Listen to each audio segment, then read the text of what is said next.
Welcome to another WILDwatch virtual safari. I'm Chris, and today here in Ngala we are going to be looking for some male lions. Now there are a few individuals that we could potentially come across, so let's see who's out and about today.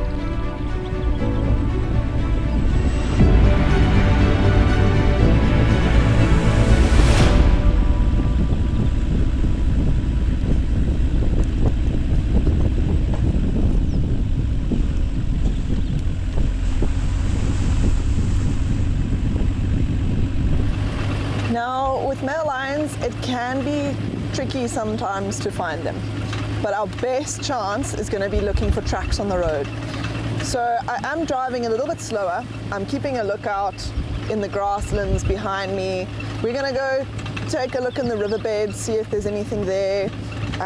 Oftentimes, male lions typically will walk on the road, especially in the early mornings or late in the night, and then find a place to rest before the morning hits.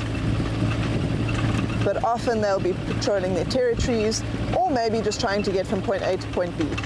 Maybe looking for lionesses, maybe looking for hunting opportunities. There could be a wide variety of reasons why they'd be walking around, but often walking on the roads uses a lot less energy. So I am keeping a lookout for tracks. Once I get closer to the riverbed, it'll be a little bit easier to see if there's any sign.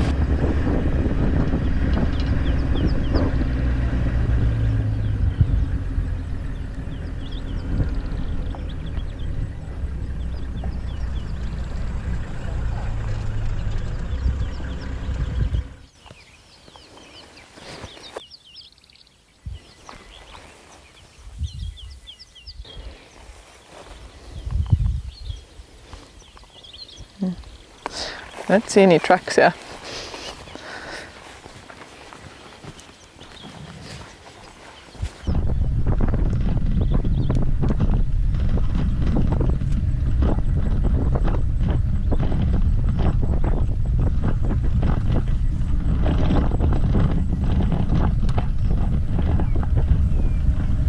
Look, and he came to say hello.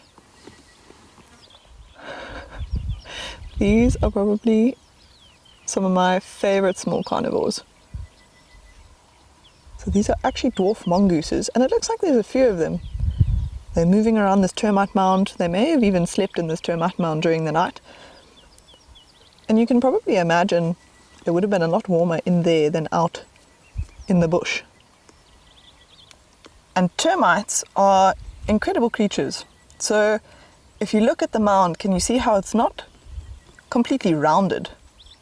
It's actually got lots of little furrows. There's some little tunnels in there, which is probably where the mongooses came out from. And that actually helps the termite mound itself to keep it a constant temperature. So these termite mounds are always kept at around 37 degrees Celsius. How incredible! I mean, just from an engineering perspective, that's phenomenal. It's amazing how tiny little invertebrate can design something that's so intricate. And that's probably why these mongooses were sleeping in there during the night. It's keeping them a lot warmer than just sleeping under a bush, and a lot safer. They're fast, but they are vulnerable to predators. Whereas inside there, they're a lot safer. It's like a little party.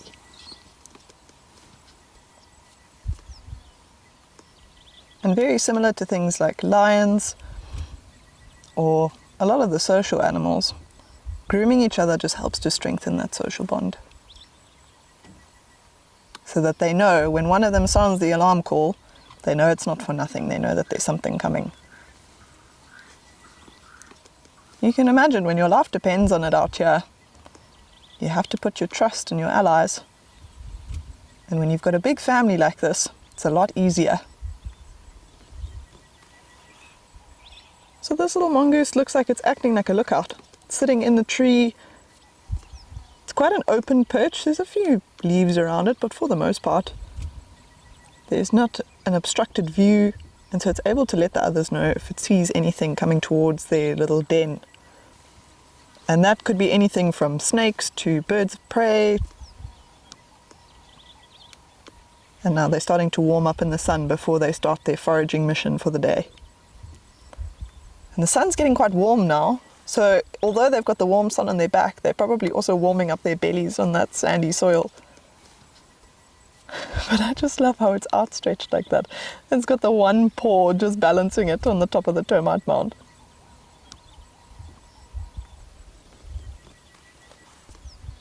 I love watching all the activity, and you can actually see the termite mound almost coming alive with how many mongooses are coming out of there.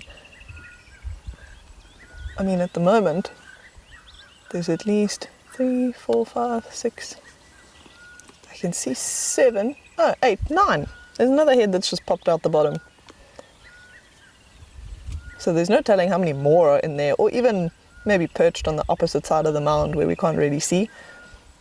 For now, they'll perch themselves on the sunniest part, obviously trying to warm up, as I mentioned.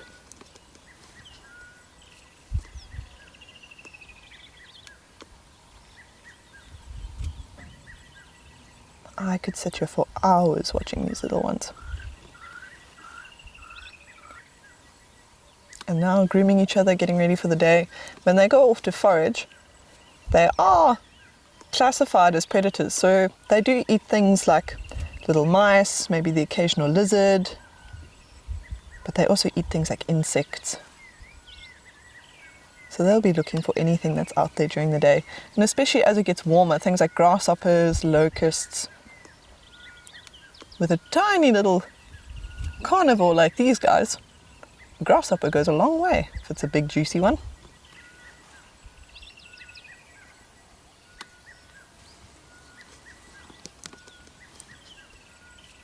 Well, there's still a few heads poking out of that termite mound, but it looks like for the most part they're starting to get ready to get on with their day. So I'm going to leave them be for a little bit of peace and quiet to enjoy the rest of the morning sun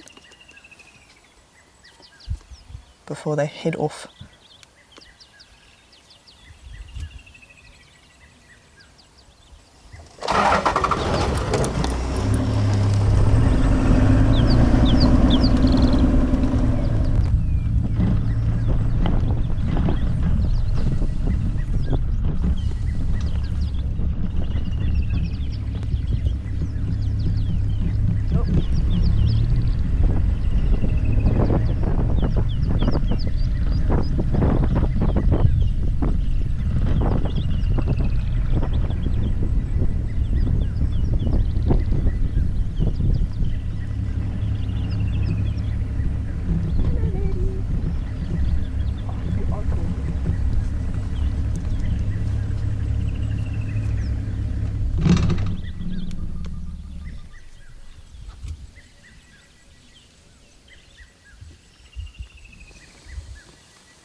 Well, I had just stopped to view these impala, mainly because the light on them is just phenomenal. Look at how it lights them up so golden. And then all of a sudden they just took off.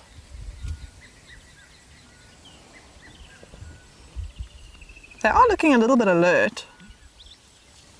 Well, that was a weird noise. Sounded like a cough almost. Yeah, that's a cough. I mean, granted, it could have been from me. Maybe they weren't expecting me to come around the corner and stop and watch them. But it could also be that they've detected the scent of a predator in the area.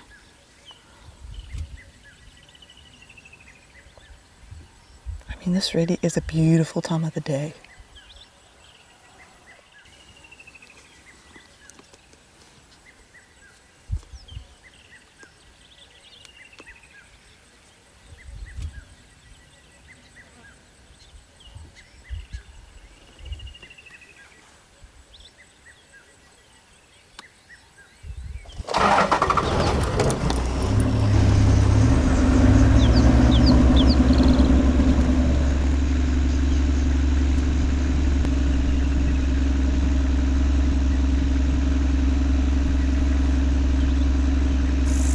one of the guides had actually called in on the radio a little bit earlier that they'd found a young male lion, and so we decided to go in and see if we could find out exactly who it was. And it actually looks like it's the young Avoca male. Now this male used to be a part of a coalition of 2 male lions. It was him and another male known as the Guernsey male. Now the Guernsey male, not too long ago, was actually caught and killed by the dominant coalition in this area, known as the Mbiri males. And so it's interesting to see that this male is actually still on his own and still wandering around this property not long after this happened. But he looks like he's doing really well, and it actually looks like he's eating something at the moment, so let's take a closer look. Look at how he's licking that skull. Lions have tiny hair-like structures on their tongues, similar to a domestic house cat, that allow them to take debris and dust out of their hair while grooming. But they also come in handy to strip the meat off of bones. So that's probably what this lion is doing. He's using those hair-like structures to really get as much of that meat as he can off of that skull without leaving anything behind.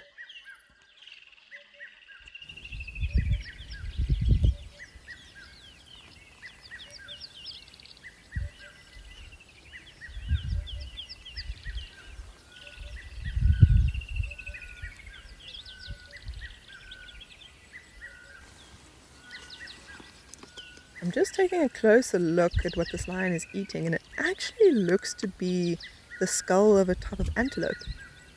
If you look at the horns, can you see how twisted they are? And they're also bent in the middle, so it looks like it was an impala. It doesn't seem like there's anything else left of this impala. You may find that this lion killed it sometime last night and has already eaten most of it. Or he may have even stolen it. Just as we got here, there were 2 hyenas sniffing around that ran off, looking quite nervous, so he may have even stolen what was left of their meal.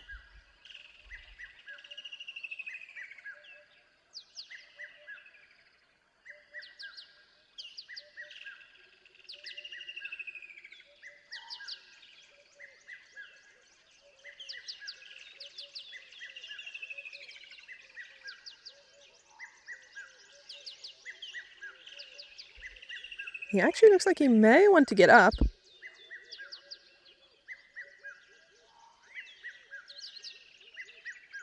Oh!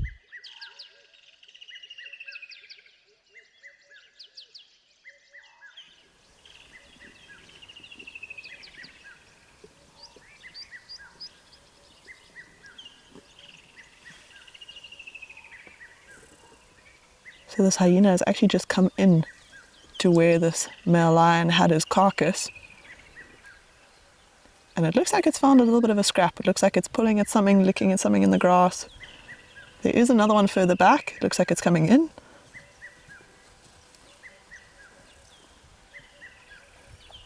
And they've probably been waiting around here until this lion had moved off so that they could finish off those scraps.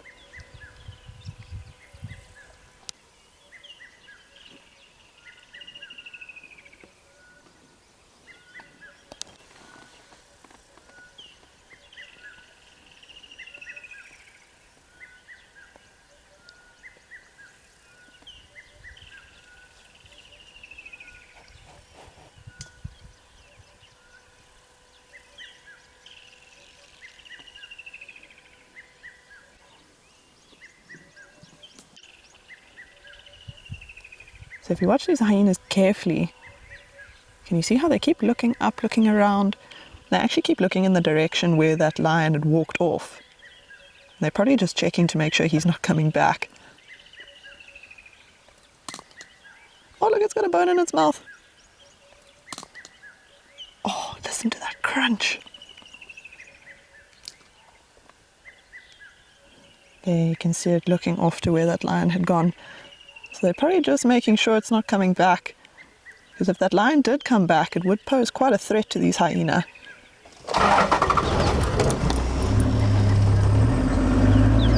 It looks like this lion is actually heading towards a nearby waterhole. So what we're going to do is we're going to try loop around and see if maybe we can catch him on the other side.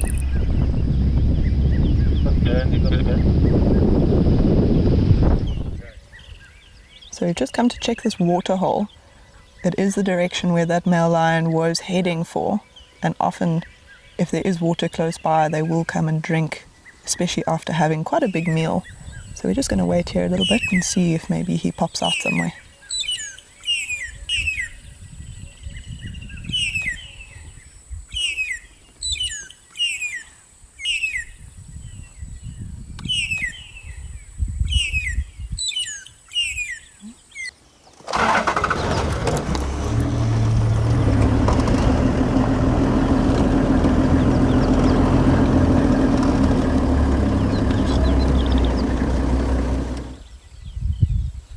So we've just caught up with this young male, and he's actually just come from a water hole in the background. You can't see the water from this angle, but he's just walking down the road now.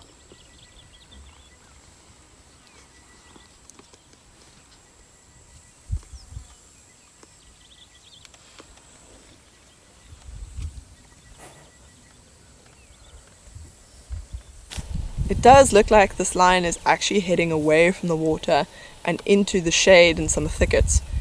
It is getting fairly hot now, so we're going to leave him to rest.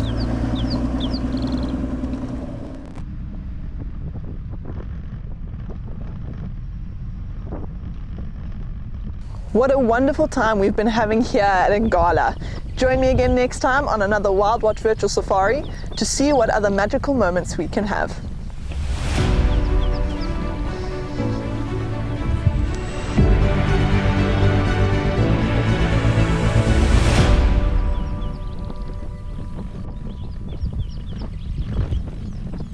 Don't forget to hit subscribe so that you don't miss out on another WILDwatch virtual safari.